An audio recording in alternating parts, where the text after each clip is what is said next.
हाँ जी, नमस्कार। Welcome to my official channel. चलिए जो है, आज हम क्लास 10th एनसीईआरटी मैथमेटिक्स का जो है चैप्टर 12 का एक्सरसाइज 12.2 का इंट्रोडक्शन करते हैं। इंट्रोडक्शन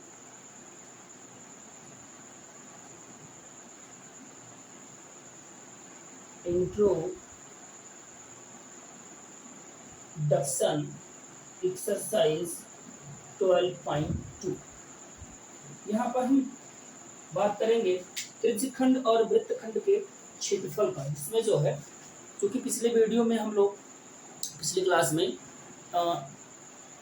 12.1 का इंट्रोडक्शन और उसके बाद वाले क्लास में 12.1 का एक्सरसाइज यानी क्वेश्चन हम लोग कर चुके हैं। अब इस नए क्लास में जो है, तीसरे क्लास में हम एक्सरसाइज 12.2 का पहले इंट्रोडक्शन देखेंगे। इसका जो है प्रस्तावना में देखेंगे कि त्रिज्यखंड एवं वृत्तखंड से क्षेत्रफल उसका प्राप्त कैसे करते हैं। तो यहाँ पर हम बात करते हैं कि त्रिज्यखंड और वृत्तखंड के बारे में। त्रिज्यखंड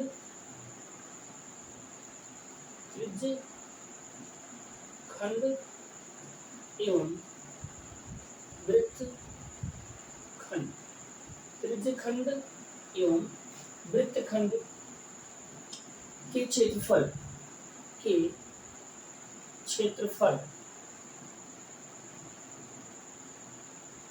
त्रिज्यखंड और वृत्तखंड के क्षेत्रफल कैसे ज्ञात करते हैं।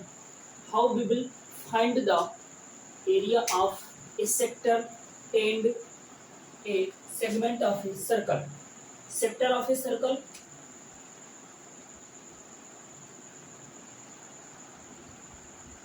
Area of sector and segment of a circle. चलिए इसकी बात कर लेते हैं। सबसे पहले हम समझेंगे कि यहाँ पर सबसे पहले हम इस बात को समझेंगे कि यहाँ पर जो त्रिज्यखंड और वृत्तखंड ये क्या होते हैं। चलिए इसको जो है एक सर्कल के माध्यम से समझ लेते हैं कि यहाँ पर एक सर्कल बना लेते हैं छोटा सा, और इस सर्कल में जो है हम मान लेते हैं कि कोई रेडियस आर का या किसी भी रेडियस का एक सर्कल है। चलिए इसके जो है दो हम रेडियस खींच देते हैं। अगर इसके हम दो रेडियस को खींच दें, मान लेते इसका सेंटर O है, एक रेडियस OA है, दूसरा रेडियस OB है। अगर हम इस भाग की बात करें, इस कलर्ड भाग की बात करें, तो ये इसका जो है त्रिज्यखंड कहलाता है, सेक्टर कहलाता है। ये सेक्टर होता है। सेक्टर क्या है, त्रिज्यखंड क्या है कि वृत्तीय क्षेत्र का वह भाग, जो किसी भी वृत्तीय क्षेत्र का वह भाग जो दो त्रिज्याओं और उससे संगत चाप से परिबद्ध होता है, उसी को हम क्या कहते हैं, त्रिज्यखंड कहते हैं। इसी को क्या कहेंगे, त्रिज्यखंड कहेंगे। क्या कहेंगे, त्रिज्यखंड कहेंगे। यहाँ पर ये वृत्तीय क्षेत्र है, लेकिन वृत्तीय क्षेत्र का यह एक छोटा सा भाग है। इसमें दो त्रिज्यखंड बनेंगे, ये लघु त्रिज्यखंड होगा, एक दीर्घ त्रिज्यखंड होगा। ये हमारा दीर्घ त्रिज्यखंड है, और ये हमारा लघु त्रिज्यखंड है। लघु त्रिज्यखंड, यहाँ पर दो त्रिज्यखंड बनेंगे। एक दीर्घ त्रिज्यखंड होगा, जो ऊपर वाला लार्ज पार्ट दिख रहा है सर्कल का, वो क्या है, हमारा मेजर सेक्टर है। ये है मेजर सेक्टर। और ये क्या है, जो नीचे वाला भाग है, जो छोटा सा भाग है, ये है हमारा माइनर सेक्टर। तो यहाँ पर दो सेक्टर है, मेजर सेक्टर और माइनर सेक्टर, लघु त्रिज्यखंड और दीर्घ त्रिज्यखंड। यानी कि किसी भी वृत्त में दो त्रिज्याओं और उसके संबंधित चाप द्वारा, जो उसके संबंधित आयत द्वारा जो परिबद्ध क्षेत्र होता है, उसी को हम क्या कहते हैं, त्रिज्यखंड कहते हैं। तो ये तो हो गया त्रिज्यखंड। अब बात कर लेते हैं वृत्तखंड की। यहाँ पर बात कर लेते हैं वृत्तखंड की। तो मान लेते हैं ये भी एक सर्कल है जिसका सेंटर O, यहाँ पर एक सर्कल है जिसका सेंटर O है। अब यहाँ पर हम बात करेंगे वृत्तखंड की, सेगमेंट ऑफ ए सर्कल की बात करेंगे। मान लेते हैं इसका एक कार्ड है, ये कोई कार्ड है, ये कोई इसका एक कार्ड है। तो यहाँ पर क्या होगा कि ये एक छोटा सा पार्ट आपको दिखेगा, एक बड़ा सा पार्ट दिखेगा। तो छोटा सा पार्ट है, ये हमारा छोटा सा जो पार्ट है, यानी कि किसी भी सर्कल में उसके कार्ड और उसके करस्पॉन्डिंग आर्क द्वारा जो परिबद्ध क्षेत्र होगा, जो कवर्ड क्षेत्र होगा, कवर्ड एरिया होगा, उस एरिया को हम सेगमेंट ऑफ ए सर्कल कहेंगे, यानी कि उसका क्षेत्र कहेंगे, वृत्तखंड कहेंगे। यहाँ पर जो है वृत्त के दो टुकड़े हो गए हैं, खंड मतलब होता है टुकड़ा, यानी कि वृत्त के दो टुकड़े होंगे। एक ये होगा जो बड़ा वाला होगा, ये दीर्घ वृत्तखंड होगा, दीर्घ वृत्तखंड होगा, और जो नीचे वाला हिस्सा होगा ये होगा लघु वृत्तखंड। यहाँ पर दो वृत्तखंड है, एक दीर्घ वृत्तखंड होगा, एक लघु वृत्तखंड होगा। तो ये तो था कि त्रिज्यखंड और वृत्तखंड को हम जानेंगे कैसे, समझेंगे कैसे। अब इसके बाद हम इससे बात करते हैं इसके एरिया की। तो यहाँ पर हम बात करेंगे कि इसका एरिया कैसे फाइंड करेंगे। चलिए pause the video, before that note it down. इसको आप वीडियो को पॉज करके नोट कर सकते हैं। चलिए आगे बढ़ते हैं, इसी क्रम में आगे बढ़ते हैं। अगर हम एरिया की बात करें, किसी भी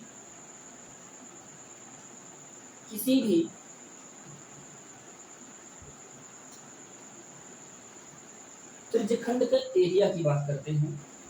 मान लेते हैं कि हमारे पास एक सर्कल है,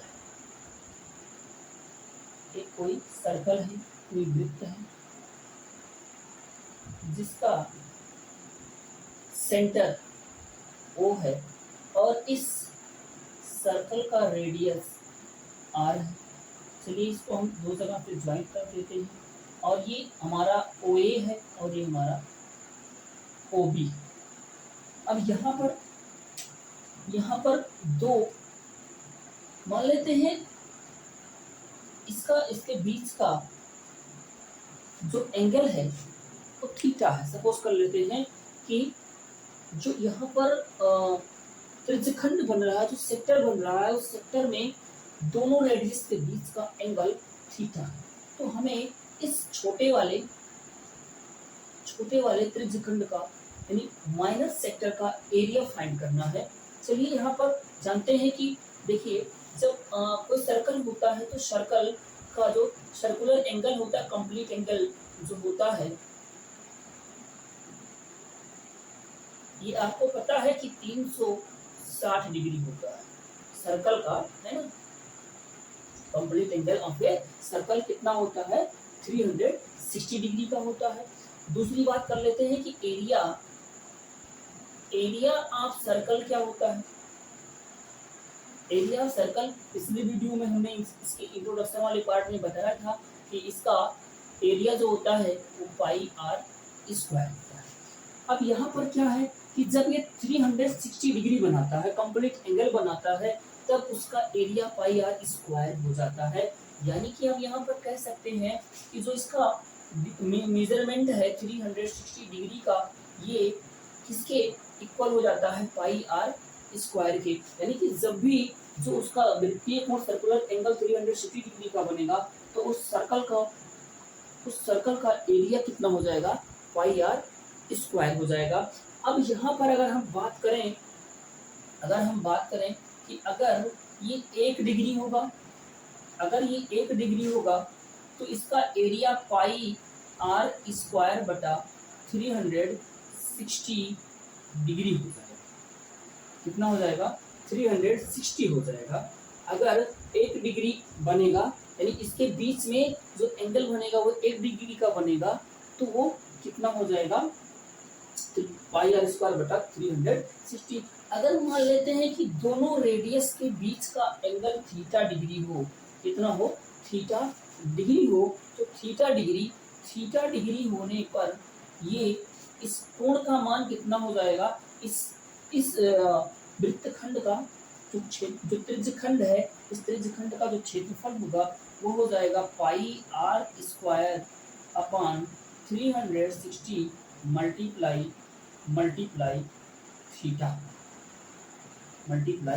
थीटा डिग्री। या इसी को हम कह सकते हैं कि area of a sector is equal to theta degree upon 360 multiply pi are square. यानी कि अगर हम हिंदी में लिखेंगे तो हम कहेंगे त्रिज्यखंड का क्षेत्रफल, खंड का क्षेत्रफल कितना हो जाएगा थीटा बटा 360 गुणे में पाई आर स्क्वायर। ये तो हो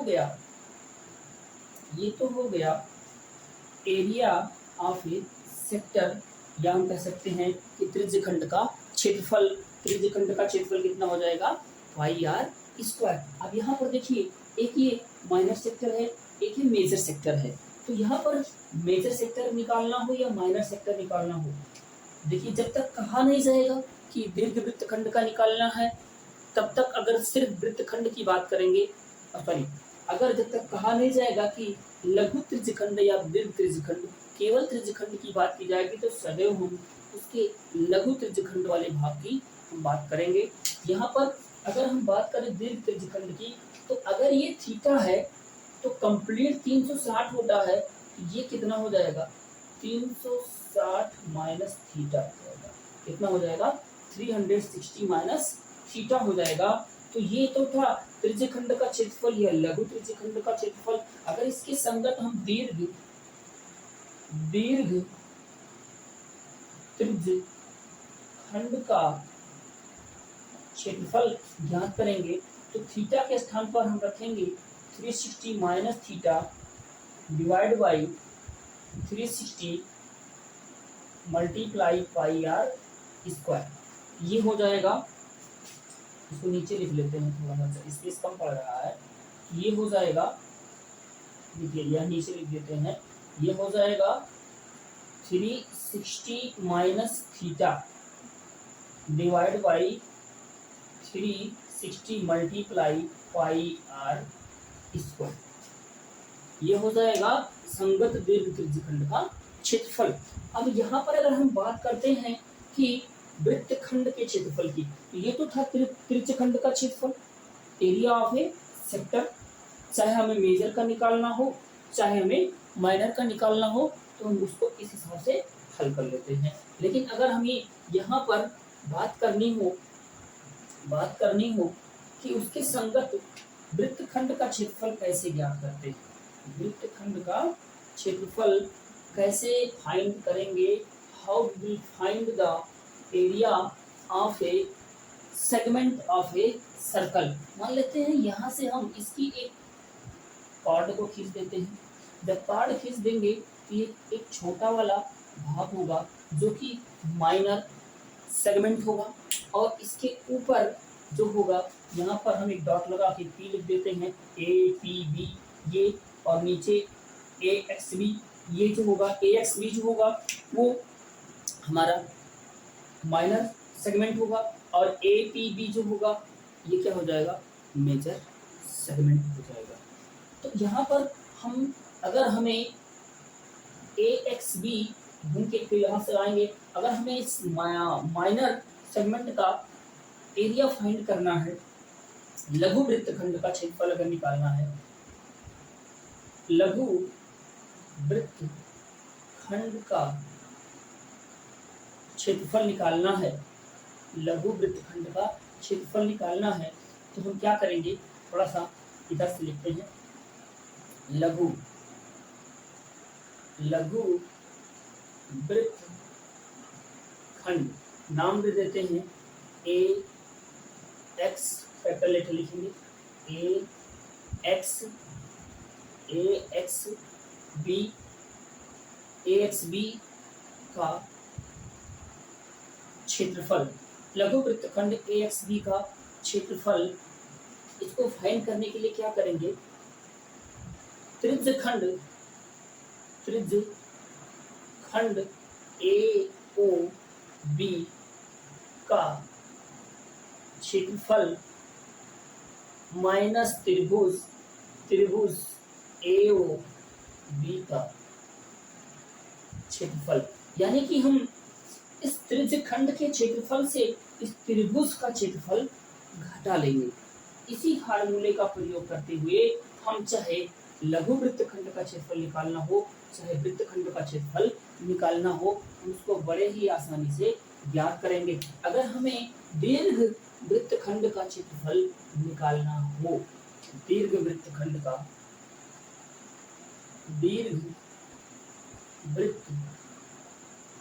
का क्षेत्रफल बराबर क्या हो जाएगा, बराबर हो जाएगा वृत्त का क्षेत्रफल, वृत्त का क्षेत्रफल। अब देखिए वृत्त का क्षेत्रफल ये पूरा हो जाएगा, हमें निकालना है दीर्घ वृत्तखंड का क्षेत्रफल, मतलब ए पी बी, इस बड़े वाले भाग का क्षेत्रफल हमें ज्ञात करना है। तो बड़े वाले भाग में इतना ही तो कम पड़ रहा है ए एक्स बी का क्षेत्रफल, तो यहाँ पर माइनस वृत्तखंड ए एक्स बी का क्षेत्रफल, यानी कि इसको हम उसमें से माइनस कर देंगे, घटा देंगे, तो हमें मिल जाएगा संगत उसके दीर्घ वृत्तखंड का क्षेत्रफल भी पता चल जाएगा। तो ये तो हो गया, यहाँ पर आपने त्रिज्यखंड का क्षेत्रफल और वृत्तखंड का क्षेत्रफल जान लिया। अब यहाँ पर बात करते हैं चाप की लंबाई की। चाप की लंबाई, त्रिज्यखंड में जो चाप होता है,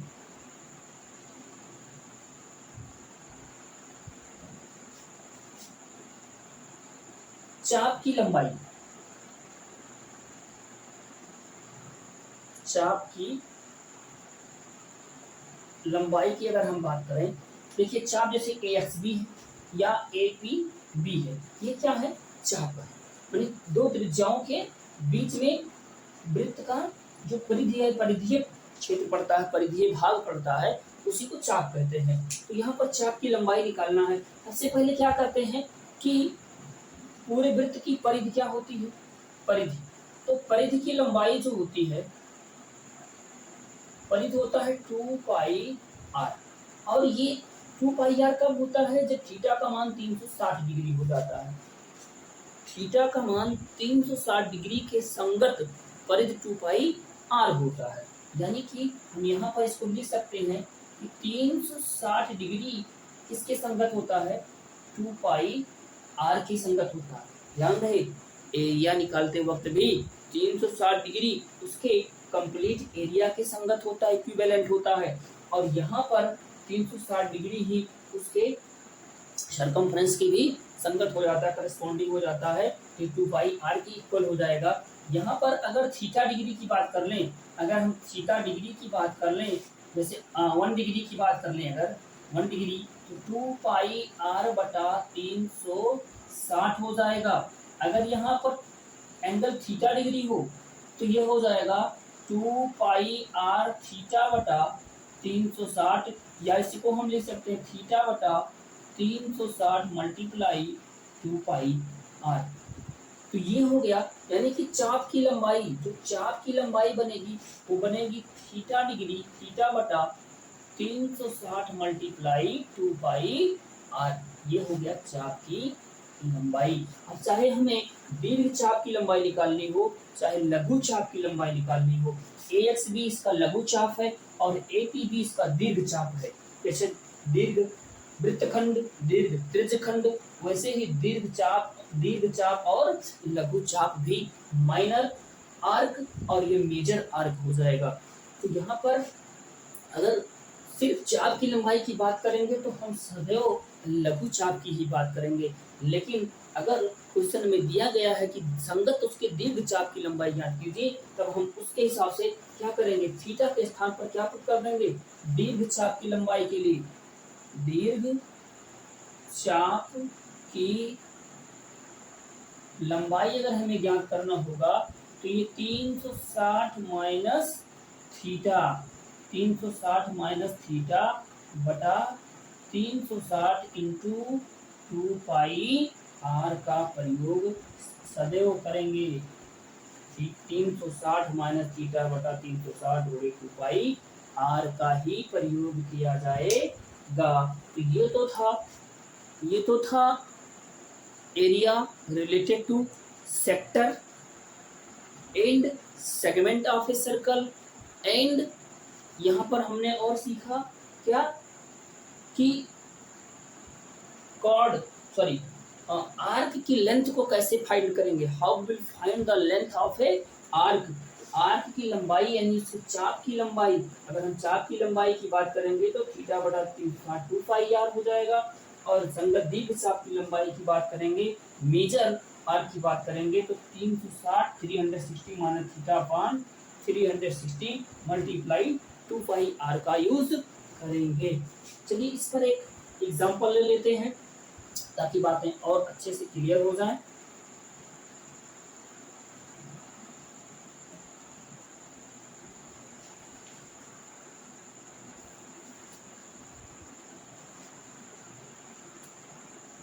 क्वेश्चन है हमारे पास,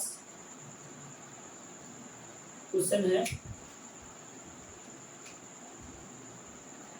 4 सेंटीमीटर त्रिज्या वाले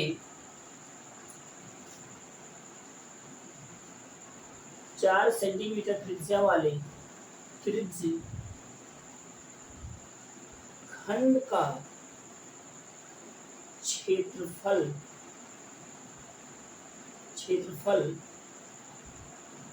ज्ञात कीजिए। 4 सेंटीमीटर त्रिज्या वाले त्रिज्यखंड का क्षेत्रफल ज्ञात कीजिए जिसका कोण 30 अंश है, जिसका कोण 30 अंश है, साथ ही संगत दीर्घ त्रिज्यखंड का क्षेत्रफल भी ज्ञात कीजिए। साथ ही संगत दीर्घ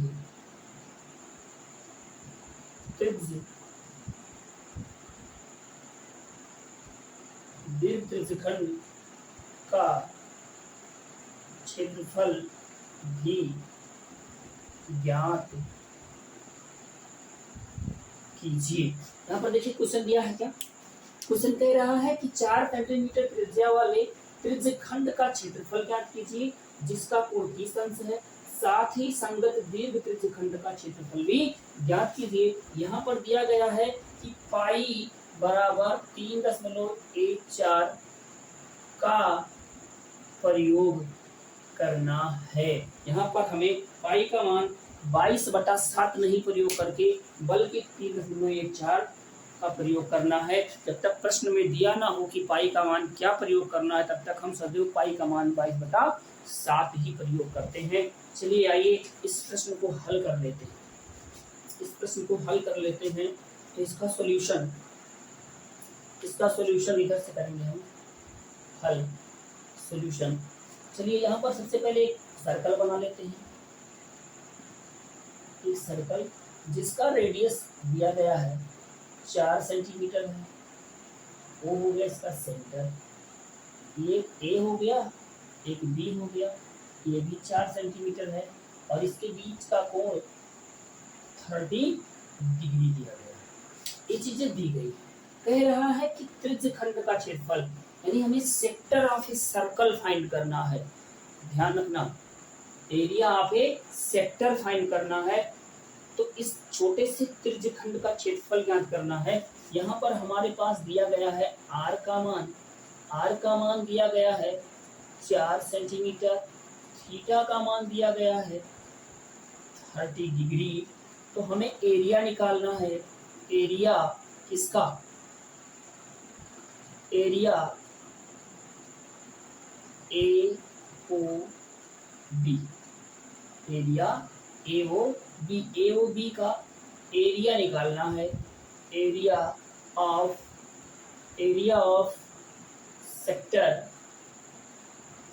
सेक्टर ए ओ बी, ये हो गया उसका संगत त्रिज्यखंड। तो क्या होता है फार्मूला? थीटा बटा 360 multiply pi are square, theta बटा 360 पाई आर स्क्वायर। चलिए इसको हल कर लेते हैं।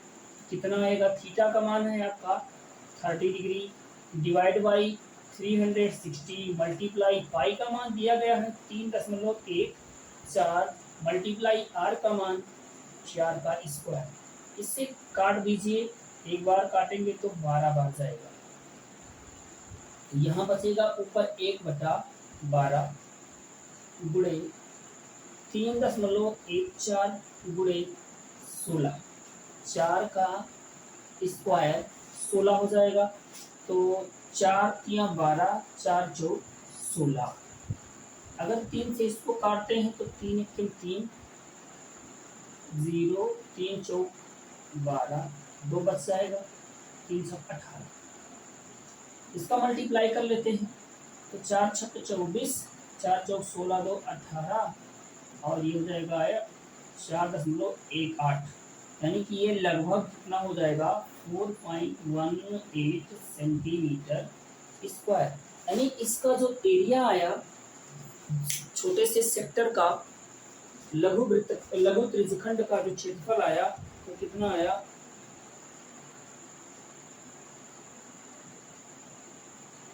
4.18, कितना आया 4 6 24, 4 चौक 16, 2 18,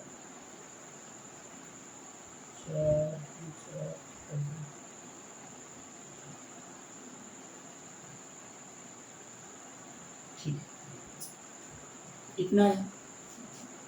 चलिए अब जो है कह रहा है क्वेश्चन, क्या कह रहा है? संगत दीर्घ त्रिज्यखंड का क्षेत्रफल। तो संगत दीर्घ त्रिज्यखंड का क्षेत्रफल अगर हम फाइंड करना चाहते हैं, इसके संगत दीर्घ त्रिज्यखंड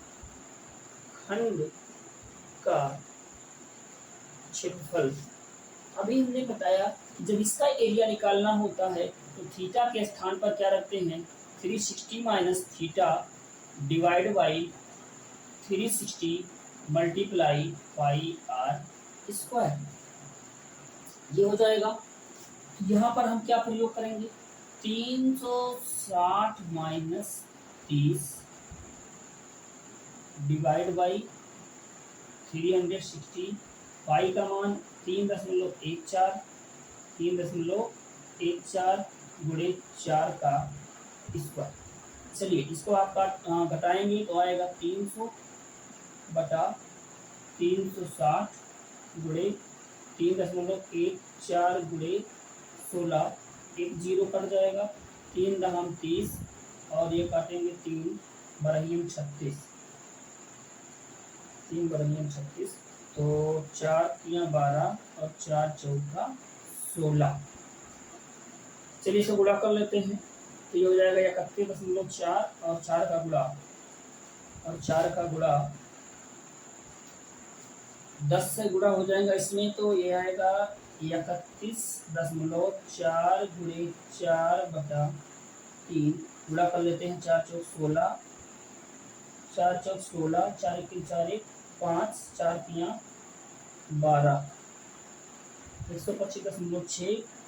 इसको 3 से डिवाइड किया जाएगा तो 3 चौक 12, इसमें जाएगा 1 बार, 2 बचेगा, 3 8 24, 41.8, 318 सेंटीमीटर स्क्वायर, लगभग 41.86 आ जाएगा।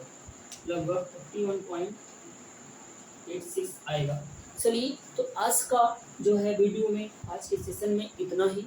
इसके आगे की चर्चा हम अगले एपिसोड में, अगले लेक्चर में करेंगे।